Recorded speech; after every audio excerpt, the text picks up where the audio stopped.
daafurka wajiga labaad ee mashruuca tacabkaal ee olaha maalgelinta xoolaha beeraha iyo warshadaha ayaa amal ku soo bandhigtay goobtan munaasabada lagu daafurayay mashruuca tacabkaal waxaa ka soo qayb galay maamulaha bangiga amal ee Soomaaliya gudoomiyaha rugta ganacsiga Puntland iyo ganacsato hore loogu sameeyay maalgelin ka faa'iideystay wajiga koowaad ee tacabkaal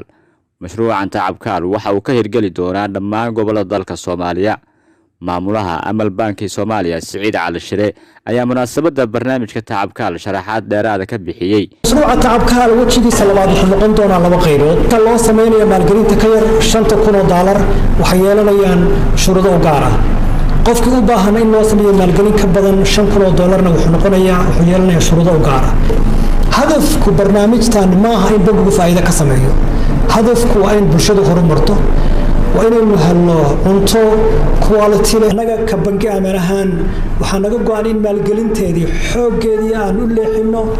هرمرين تا وحصو صار كودن كبيرها كلوميسك حولها نول هذا وحنا صدرنا لبا وحكله وأنا كم مقرمش وشده يرير يتمرت حنسيده وكله ماشي ما كركوكم ناين صدح عن مشروع كلية وحنسيده وكله كسو كرني وحكست أول لحريرة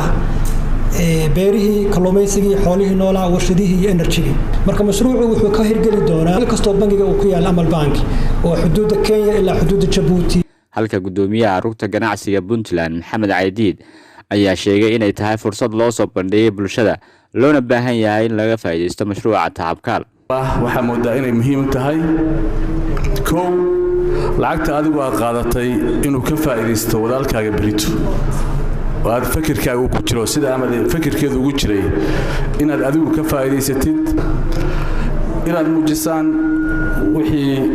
لذين مالجلية إنه قدام وحواره وأن يرجب كوكين بنجيو إنه بريتو مالجلين سمايو dadka hore uga faa'iideystay barnaamijka tacabkaal ayaa sheegay inuu san ahayn kii ugu horeeyay ee amal bulshada ku maalgeliso wuxuu aad u taabanaya xoolaha beeraha iyo kalluumaysiga oo nolosheena sababtu waxay tahay ma dhisnaado guri aan ka dhisnayn asaaska ama gunta xaqiiqatan waxa la oran karaa waa boogadhayaha ama kaabaha nolosha ayagu tacabkaal bay ku magacaabeen laakiin waxa oran lahaa kaabaha nolosha barnaamijyo badan oo amal waxtar dadka iyo dalkaba u leh maaha kii ugu horeeyay mana filayo inuu noqdo kii ugu dambeeyay waxaan rajaynayaa inay kuwa badan oo sidaas oo kaleeto loogu farxo wax galna u ah ay dalka iyo dadka ku soo kordhiyaan Cabdishakuur Yaasiin Aadan wararka Home Cable Garowe shirkadda Dahabshiil waxay macaamiisheeda meel kasta oo idaafaha caalamka ay ka joogaan ugu bushaarinaysaa in iyaga oo jooga guryahooda ama goobahooda shaqo ay heladooda iyo asxaabtooda lacagaha ugu diri karaan si fudud adiga oo isticmaalaya abka Talk Remit sidoo kale waxaa lacagaha lagu soo diro ku heli kartaa adeegga e-Dahab